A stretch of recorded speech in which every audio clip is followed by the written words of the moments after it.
keterbatasan seperti tidak.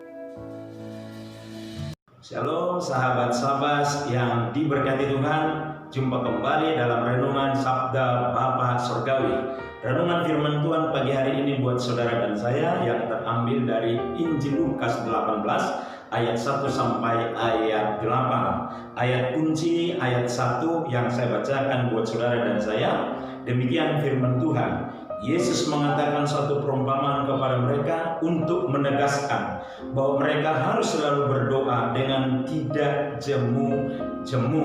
Saudaraku yang saya kasih di dalam Tuhan, saya angkat tema dari ayat kunci ini, membangun kebiasaan hidup dalam doa. Saudaraku yang saya kasih di dalam Tuhan, kadang kita muncul pertanyaan, kenapa sih Tuhan berkata supaya selalu berdoa dengan tidak jemu-jemu? Kemungkinan ada dua hal. Ungkapan Yesus ini mengandung arti dua hal. Yang pertama, apakah kecenderungan manusia itu bosan, malas, berat hati untuk berdoa, sehingga dikatakan supaya berdoa dengan tidak jemu-jemu, tidak bosan-bosan, tidak malas. Ternyata faktanya memang kecenderungan manusia malas atau bosan untuk berdoa. Bisa juga arti kedua kenapa Yesus, tujuan kedua mengapa Yesus berkata supaya selalu berdoa dan tidak jemu-jemu. Mungkin atau juga Yesus mau menekankan ternyata doa itu merupakan satu inti di mana ada sesuatu yang bisa diselesaikan lewat doa. Untuk itu saudaraku, sehingga saya angkat tema ini, membangun kebiasaan hidup di dalam doa. Latar belakangnya di mana di dalam nats ini mengungkapkan sebuah perumpamaan yang disampaikan oleh Yesus Kristus. Kalau kita lihat di sini, perumpamaan ini tentang hakim yang tidak adil terhadap perkara yang dihadapi oleh seorang janda. Di dalam ayat 2 berkata demikian, katanya, dalam sebuah kota ada seorang hakim yang tidak takut akan Allah dan tidak menghormati seorang pun. Saudaraku yang saya kasih di dalam Tuhan, Yesus mengangkat sebuah perumpamaan di mana ada seorang hakim yang mengadili seorang wanita yang itu janda, yang mengalami sebuah perkara yang tidak bisa dihadapi dengan kekuatannya sendiri. Namun dia berhadapan dengan hakim ini. Luar biasa hakim ini, luar biasanya, atau memang hakim ini adalah orang benar-benar orang yang kejam. Mengapa saya katakan demikian? Kalau kita lihat hakim ini disebut yang pertama bahwa hakim ini orang yang tidak takut akan Tuhan, tidak menghormati Tuhan, tidak peduli akan Tuhan. Dan bahkan yang kedua di dalam ayat 2 itu, hakim ini adalah orang yang tidak menghormati seorang pun. Wah, termasuk hakim yang luar biasa kejamnya, tidak menghormati seorang pun. Manusia tidak dihormati, Allah tidak dihormati juga. Berarti hakim ini adalah hakim yang paling sadis mungkin yang dihadapi oleh seorang wanita ini. Nah, untuk itu saudaraku yang saya kasih di dalam Tuhan Yesus Kristus, sehingga dari perumpamaan ini Tuhan mau menjelaskan ternyata tentang doa yang tidak boleh jemu-jemu, membangun kebiasaan hidup dalam doa. Ada 3 alasan mengapa kita membangun hidup di dalam doa. Saudaraku, yang pertama kita lihat di dalam ayat 3. Dan di kota itu ada seorang janda yang selalu datang kepada hakim itu dan berkata, belalah aku terhadap lawanku. Lihat, kata selalu datang kepada hakim itu, untuk di mana hakim itu membela haknya. Maksudnya di mana wanita ini menuntut keadilan, supaya di dalam pengadilan itu benar-benar adil memutuskan sebuah keputusan. Karena wanita atau janda ini tahu sesungguhnya dia tidak ada bersalah, tapi dia justru mengalami persoalan oleh karena haknya diambil oleh orang lain. Jadi yang pertama saudaraku yang dikasih di dalam Tuhan, mengapa kita harus membangun kebiasaan hidup dalam doa? Dari ayat 3 ini saya lihat, karena dalam hidup ini ada persoalan yang sukar kita atasi. Saya ulangi, mengapa kita membangun kebiasaan hidup di dalam doa? Karena dalam hidup ini ada persoalan yang sukar kita atasi. Dalam arti ada persoalan di luar batas kemampuan kita. Karena kita manusia memiliki keterbatasan. Seperti seorang janda ini tidak memiliki apa-apa, hanya yang perlu dia memohon belas kasihan. Tapi ini juga persoalan saudara dan saya. Kadang-kadang kita memaksakan kekuatan kita, sementara kekuatan dan kemampuan kita sudah tidak mampu mengatasi persoalan-persoalan yang diperhadapkan buat saudara dan saya.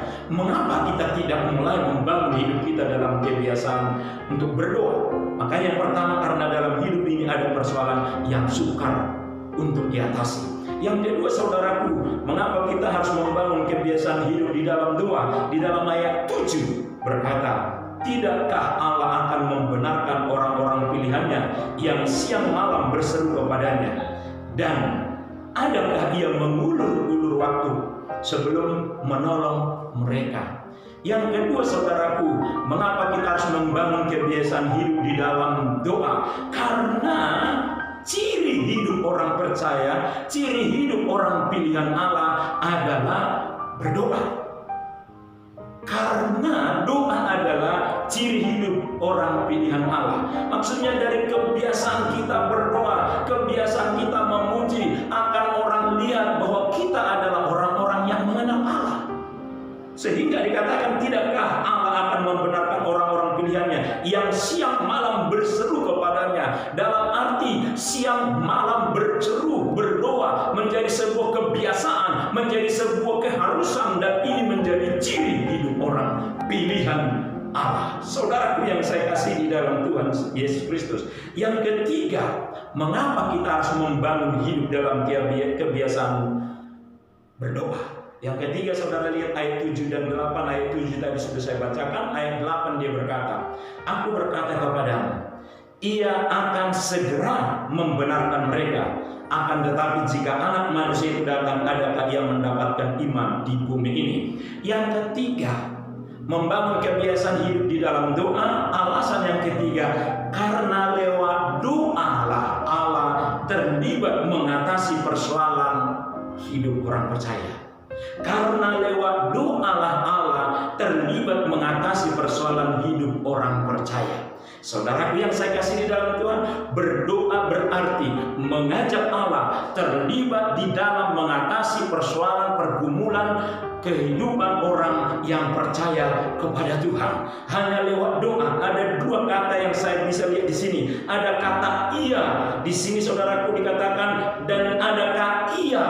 Nah, kalau orang-orang yang percaya berdoa melibatkan Tuhan, ia tidak mengulur-ulur waktu untuk menolong. Dan yang kedua ayat 8, ia akan segera membenarkan. Maksudnya segera menolong, segera mengeluarkan hidup orang-orang yang dipilih Tuhan itu keluar dari persoalannya. Saudaraku yang saya kasih di dalam Tuhan, kalau seperti itu, mari membangun kehidupan dalam doa. Mari membangun kebiasaan hidup di dalam doa. Karena tiga alasan itu tadi. Membangun kehidupan, kebiasaan hidup di dalam doa. Karena di dalam hidup ini ada persoalan yang sukar diatasi. Sangat perlu dan dibutuhkan Tuhan terlibat untuk mengatasi. Yang kedua, karena berdoa adalah ciri hidup orang pilihan Allah. Kalau saudara merasa dipilih, buktikan sebagai umat pilihan adalah orang yang biasa di dalam hidupnya berdoa kepada Tuhan. Yang ketiga, karena lewat doa Allah terlibat untuk mengatasi persoalan orang percaya. Allah terlibat untuk mengatasi persoalan saudara dan saya. Roma 8 ayat 28 berkata, kita tahu sekarang bahwa Allah turut bekerja mendatangkan kebaikan bagi mereka yang mengasihi Dia, yaitu bagi mereka yang terpanggil sesuai dengan rencana Allah. Allah turut bekerja lewat doa-doa saudara dan saya. Untuk itu saudaraku, mari sebagai orang percaya, bangunlah kebiasaan hidup di dalam doa. Amin. Bapa di surga, kami berdoa pada pagi hari ini, kebenaran firman-Mu yang kami renungkan pagi ini, biarlah mendorong kami membiasakan hidup di dalam doa kepada Tuhan. Terima kasih Bapa, dalam Kristus Yesus berdoa dan bersyukur.